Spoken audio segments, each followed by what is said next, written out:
Hey, welcome back. I'm Dr. Christine. Today on Success on the Spectrum, we're talking about the link between ADHD, autism, and trauma. There's a link and we're going to discuss that today, so welcome. Very quickly, I'm Dr. Christine Bradstreet. I'm a retired chiropractor. I have ADHD and I'm on the autism spectrum.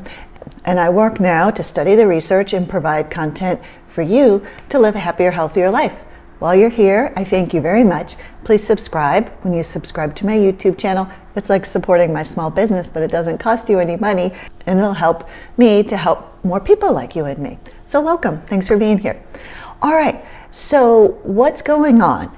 Chances are, if you're here, you're neurodivergent, or you care for somebody who is, and you want to learn more about it. Now, it is more common for people who are neurodivergent, and here I'm primarily talking about autism and ADHD, but certainly this can apply to other forms of neurodivergence like Tourette's, OCD, sensory integration disorder, dyslexia.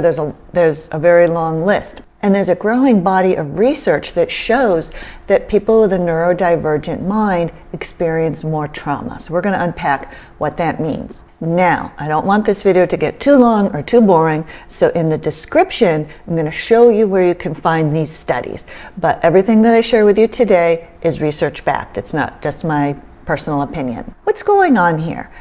The relationship between neurodivergence and trauma is complex, just like we know neurodivergence is complex. Not everybody with ADHD, not everybody with autism thinks the same, behaves the same, has the same struggles, has the same strengths. So it is multi-layered, it is complex, but there is a relationship between trauma and the neurodivergent mind. So research has shown that neurodivergent people are more likely to experience trauma. And this may be due to social communication interaction, sensory processing issues, or a heightened anxiety or stress response. So let's go through these one by one. In social communication interaction, whether you are neurodivergent or neurotypical, by the way, I hate those terms, but that's what we have to use today.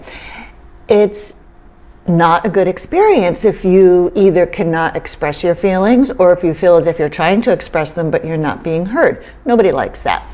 But people who are neurodivergent do tend to experience more difficulty in recognizing, labeling, and naming what they're feeling, as well as expressing it. When you don't recognize your own needs or what you're feeling, your needs are not going to be met because you don't even recognize them yourself. If you don't recognize them yourself, how can others recognize them? If you can't adequately express your needs, it leads to misunderstanding, hurt feelings, loneliness, emotional outbursts, or emotional burnout. And also on the flip side, if you don't understand other people's perspectives, again, it leads to these things: misunderstandings, tension, or even lost relationships.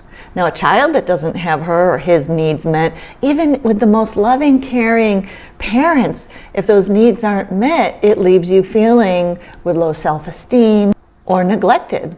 And finally, people who are neurodivergent are more likely to be bullied, not accepted, not in friend groups, social exclusion, discrimination. These all can be very traumatic experiences. Next, sensory processing issues. This is where it can feel like your brain or your body is being assaulted by the sensations going on, not only around you on the outside, but inside, the sensations that our own bodies are giving us. Now, I can speak from my own perspective of having ADHD and being on the autism spectrum. It's very common for me to feel overwhelmed by external stimulation like flashing lights or sudden loud noises or people too close to my personal space. But also, we can feel bombarded by the sensations that our own bodies give us. And I made a video about that. You can see that here.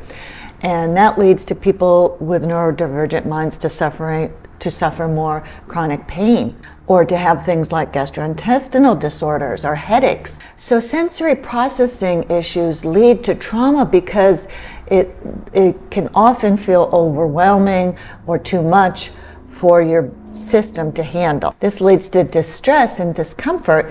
Distress and discomfort over a long period of time leads to trauma. If you're hypersensitive to lights or noises, any sudden loud noise or flashing light, triggers that fight or flight response, triggers the tension in your mind and in your body, and little by little over time, these are little traumas that are adding up little by little over a lifetime. Because you're feeling overwhelming feelings of agitation, anxiety, distress over things that other people may find tolerable.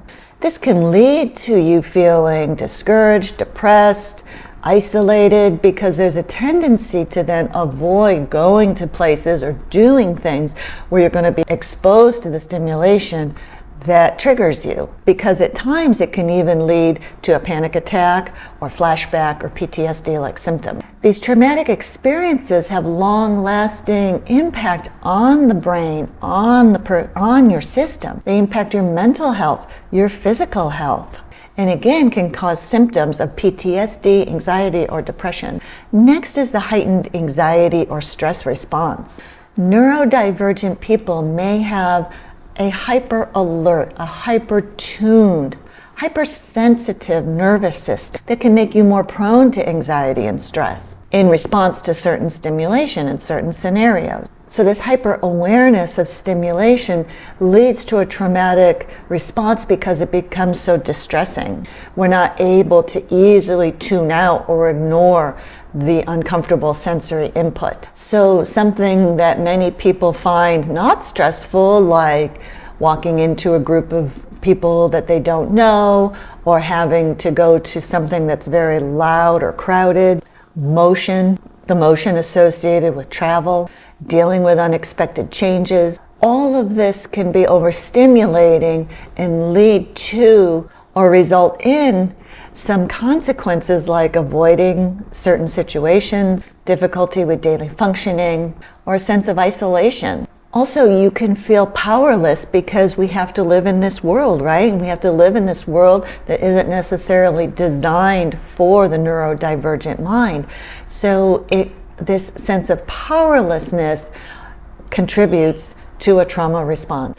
And the traumatic response, yet again, leads to symptoms of PTSD, which can include flashbacks, difficulty sleeping, nightmares, physical symptoms like chronic pain or digestive troubles, headaches, even more difficulty with emotional regulation. And that's why it's so important to seek out help from the outside through coaches or therapists, but also helping yourself by advocating for yourself what your needs are, by taking care of your body and your mind through a healthy lifestyle like healthy food and getting enough sleep, doing yoga or exercising, meditating, and other mindfulness type practices.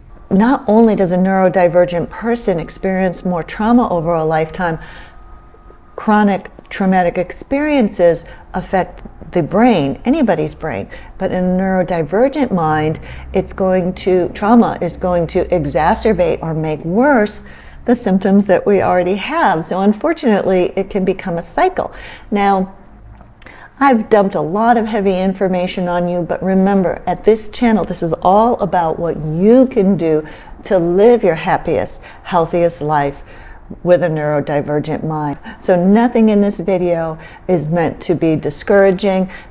I am here to help you learn how to do the things that you can do to be your happiest, healthiest version of yourself. Thank you so much for being here. Please check out some of the lifestyle videos that I have on yoga, meditation, mindfulness, and we'll see you on the next video. Before you go, hit that subscribe button. Please like and share the video. That helps the YouTube algorithm pass it on to more people. All right, we'll see you later, my friends. Bye-bye.